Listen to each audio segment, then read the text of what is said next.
Public ಟೈಮ್ಸ್ಗೆ ಸ್ವಾಗತ. ಸುದ್ದಿಗೋಷ್ಠಿ ಮಾಡಿದ್ರು ಸುದ್ದಿ ಆಗಿಲ್ಲ ಸರಿಯಾಗಿ. ಅದು ಯಾರೋ ಒಬ್ರು ಮಾಡ್ತಾರ, ಅವ್ರ ಮೇಲೆ ಏನಪ್ಪ ಅಂದ್ರೆ ಬೋಗಸ್ ಸಿಟಿ ಕೇಸ್ ಪಾಪ ಅವ್ರೊಬ್ರು ಮಾಡ್ತಾರಂತೆ. ಹೇಳಿ ನಿಮ್ಮ ನೂರು ಪತ್ರಕರ್ತರ ಬಗ್ಗೆ ಹೇಳಿಲ್ಲ.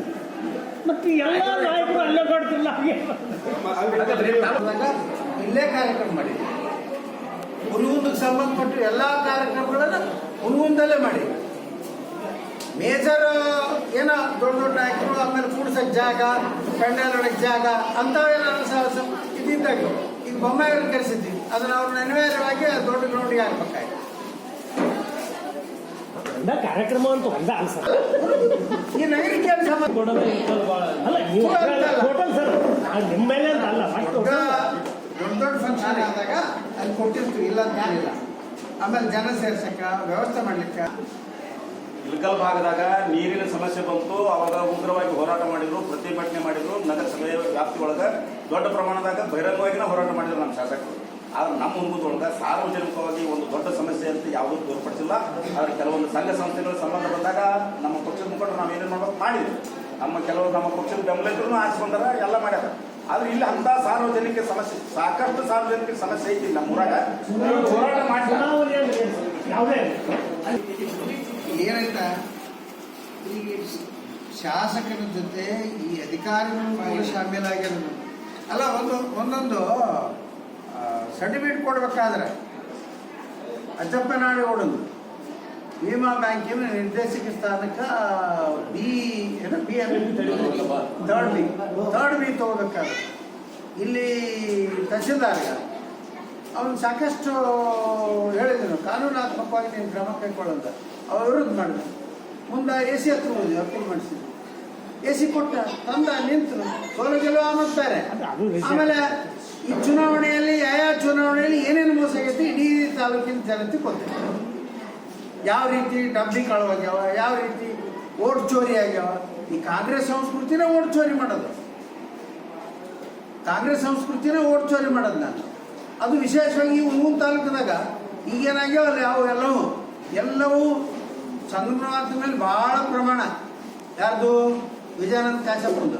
ಆ ಸಂಗಮನಾಥ ಮೇಲೆ ಪ್ರಮಾಣ ಮಾಡೋದು ಯಾವ ನ್ಯಾಯಯುತವಾಗಿ ಎಲ್ಲ ಚುನಾವಣೆ ಇವು PKPS ಇರ್ಬೋದು, ಈ ವಿಮಾ ಬ್ಯಾಂಕು, ಇನ್ನೊಂದು ಬ್ಯಾಂಕು, ಮುಂದೊಂದು ಬ್ಯಾಂಕಿನ ಏನು ಚುನಾವಣೆ ನಡೆದಲ್ಲ ಅದರಲ್ಲಿ ಪ್ರಾಮಾಣಿಕವಾಗಿ ಮತದಾರಿಗೇನೆ ಡಿಸಿಷನ್ ತೊಗೊಳಕ್ ಬಿಟ್ಟಿವಿ. ನಾವೇನು ಕೈ ಆಡಿಸಿಲ್ಲ, ಯಾವ ಓಟ್ ಚೋರಿ ಮಾಡಿಲ್ಲ ಅಂತೇಳಿ ಪ್ರಮಾಣ ಮಾಡೋಣ. ಅಲ್ಲಿ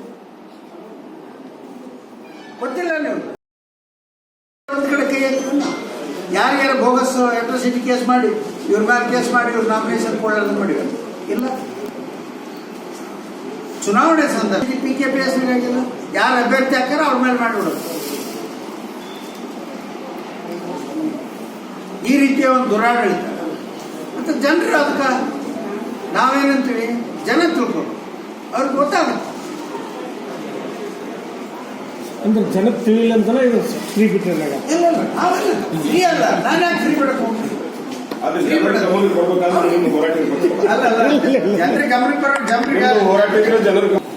ಒಬ್ಬ ಸಣ್ಣ ಹುಡುಗ ಒಂದು 8-9 ವರ್ಷ ಇರೋದು ಅವ ಬಂದ, ಏನ್ ಸರ ನೀವು ಅಧಿಕಾರದಾಗಿದ್ದಾಗ ನೀರಿನ ತೊಂದರೆ ಇರಲಿಲ್ಲ, ಈಗ ಯಾಕೆ ಆಗಬೇಕೈತಿ ಅಂತ ಪ್ರಶ್ನೆ ಮಾಡಿದವ. 9 ವರ್ಷದ ಹುಡುಗ. ಶಾಸಕರು ಏನ್ ಮಾಡಕತ್ತಾರ ಅಂತ ಕೇಳಿದವ. ಅಂದ್ರ ಜನರಲ್ಲೇ ಅವೇರ್ನೆಸ್ ಐತಿ, ಇಲ್ಲ ಅಂತ ಏನಿಲ್ಲ.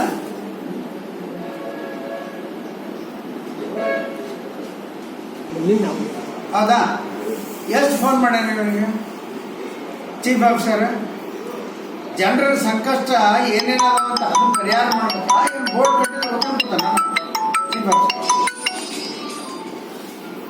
ಏನ ಬೋರ್ಡ್ ಕಟ್ಟೇನಲ್ಲ ಅದನ್ನೇನು ಗೊತ್ತಾಗ್ತಾನ? ಅದಕ್ಕೆ ಸರಿಯಾದ ಅದ್ರದ್ದೇನು ಫೀಸ್ ಕಟ್ಬೇಕು ಕಟ್ಟಾರ. ಪರ್ಮಿಷನ್ ಕೊಟ್ಟಾರ, ಪರ್ಮಿಷನ್ ಕೊಟ್ಟಾರ. ಪರ್ಮಿಷನ್ ಏನು ಫೀಸ್ ಕಟ್ಬೇಕು ಕಟ್ಟೈತಿ. ಮುನ್ಸಿಪಾಲಿಟಿ ಏನು ಇನ್ಕಮ್ ಬರ್ಬೇಕಂತ ಬಂದೈತೆ. ಅದು ನೀವೇನು ಹೊತ್ಕೊಂಡ್ಬಿಡ್ತಾನ ಚೀಫ್ ಆಫೀಸರ್? ಏನು MLA ಏನು ಬೇಡ ಅಂದ್ಮೇಲೆ ಒತ್ತಡ. ಇಲ್ಲೇ ಹುನಗುಂದಾಗ ವಿಮಾ ಬ್ಯಾಂಕಿಂದ ಏನಾದ್ರು ಗೊತ್ತಿಲ್ಲ. ವೋಟ್ ಚೋರಿ ಮಾಡೋ ಸಂಸ್ಕೃತಿ ಇರೋದು ಕಾಂಗ್ರೆಸ್ ಇಂತಲೇ, BJP ಅವ್ರ ಹತ್ರ ಇಲ್ಲ.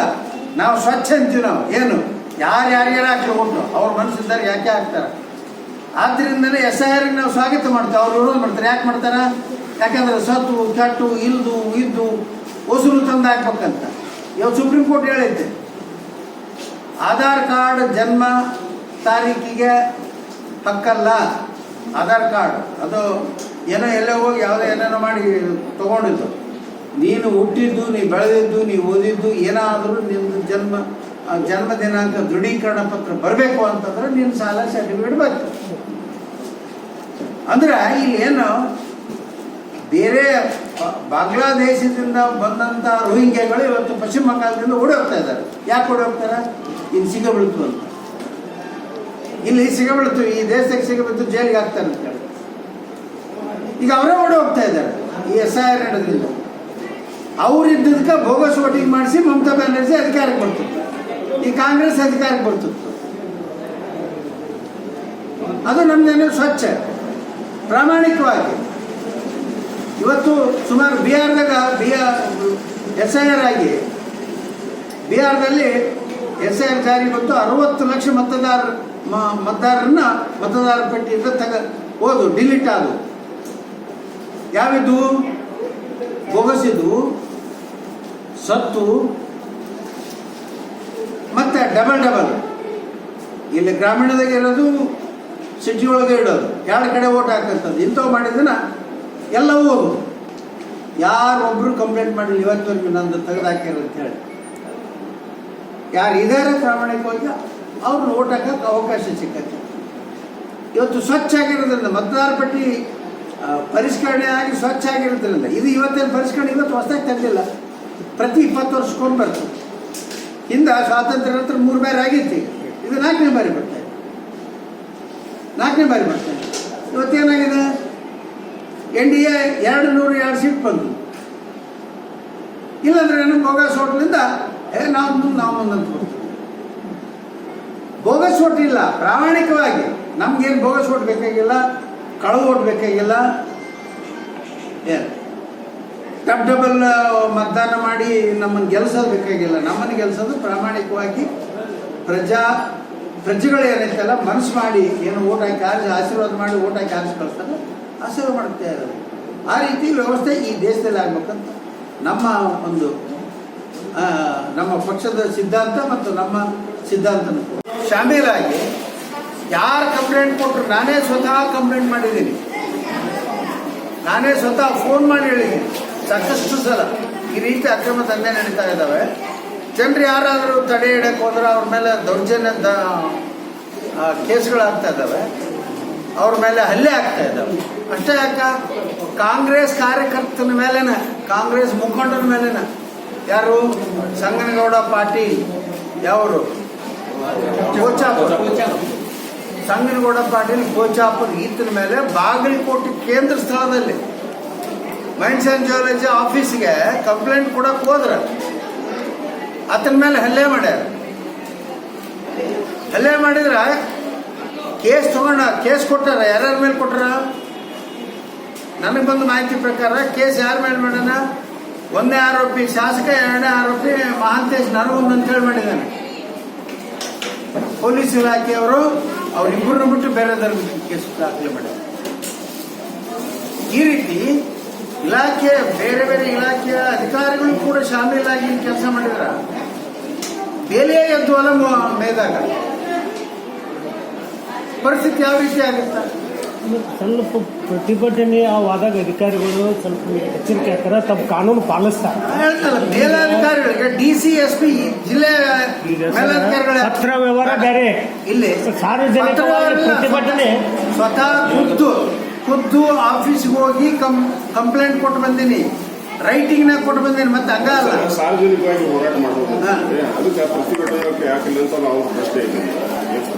ಈಗ ನಾನು ಹೇಳ್ತಕ್ಕಂಥದ್ದು ಏನಂದ್ರೆ ನಾವು ಯಾವ ಸಂದರ್ಭದಲ್ಲಿ ಏನ್ ಕಾನೂನಾತ್ಮಕ ಹೋರಾಟಕ್ಕೂ ಅರ್ಥ ಮಾಡಬಹುದು ಹೊರತಾಗಿ ವರ್ಗ ಬಂದಿಲ್ಲ ಸರ್. ಅದು ಯಾವುದು ವರ್ಗ ಬಂದಿಲ್ಲ. ಈಗ ನಿಮ್ಮ ವೈಯಕ್ತಿಕ ಆಗಿರ್ತಾರೆ.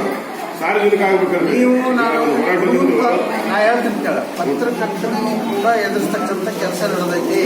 ಪತ್ರಕರ್ತರು ವಿಶೇಷವಾಗಿ ನಮ್ಮ ಇಳಕಲ್ ಪತ್ರಕರ್ತರು ಎಲ್ಲರೂ ಎದುರು ಮನೆ ಕೊಡ್ತಾರ. ಹುಡುಗರು ಪತ್ರಕರ್ತರಂತೂ ಹಂಗಲ್ಲ ಸರ್, ನಿಮ್ಗೆ ಸ್ಪಷ್ಟಪಡಿಸ್ತೀವಿ. ನೀವು ಏನು ಹೇಳ್ರಿ ನಾವು ಬರೀತೀವಿ. ನೀವು ಇಳಕಲ್ ಪತ್ರಕರ್ತರಿಗೆ ಹುಡುಗರು ಪತ್ರಕರ್ತರಿಗೆ ಹೋಲಿಸ್ಬೇಕು. ಅದೇ ಆಗಿದ್ದಂತೂ ಸತ್ತಲ್ಲ. ಅಲ್ಲ ನಾವೇನ್ ಹೇಳ್ತಿರ್ತೀವಿ, ಜನ ಮಾತಾಡೋದಮ್ಮ ಜನ ಯಾರು ಮಾತಾಡ್ತಾರ. ನೀವು ವಿರೋಧ ಪಕ್ಷದವ್ರು ಸುಮ್ಕೊಂತಾರ, ಅವ್ರು ಮಾಡ್ತಾರ. ನೀವು ವಿರೋಧ ಪಕ್ಷದವ್ರು ಪ್ರತಿಭಟನೆ ಇಲ್ಲ, ಗೊತ್ತಿಲ್ಲ. ಜನ ಮಾತಾಡೋದು. ಇನ್ಮೇಲೆ ಇಲ್ಲೇ ಬಂದು ಇದೇ ಆಫೀಸ್ನಾಗ ಕುಂತು ನಾನು ಪತ್ರಿಕಾಗೋಷ್ಠಿ ಮಾಡಿ ಸರ್. ನಾವು ಹುಡುಗರು ಯಾವುದಕ್ಕೂ ನಾವು ಹೆಸರು ಬರ್ತೀನಿ. ನೀವು ಸುದ್ದಿ ಮಾಡಿದ್ರೆ ನಮ್ಗ ಈ ಸುದ್ದಿ ವಿಷಯಗಳು ನಾವು ಸರ್, ನಾವು ಯಾರ ಕೈ ಬಂದ್ರು ಅಲ್ಲ. ಪ್ರತಿಭಟನೆ ಮಾಡಿದ ಸುದ್ದಿ ಅಂತ ಆಟೋಮೆಟಿಕ್ ಆಗಿ ನಾವು ಹೇಳ್ತೀವಿ ಸರ್, ನಾವು ಯಾರ ಕೈ ಬಂದ್ರು ಅಲ್ಲ. ಇನ್ನಷ್ಟು ಸುದ್ದಿಗಳನ್ನು ನೋಡಲು ಪಬ್ಲಿಕ್ ಟೈಮ್ಸ್ ಸಬ್ಸ್ಕ್ರೈಬ್ ಮಾಡಿ, ಬೆಲ್ ಬಟನ್ ಒತ್ತಿ.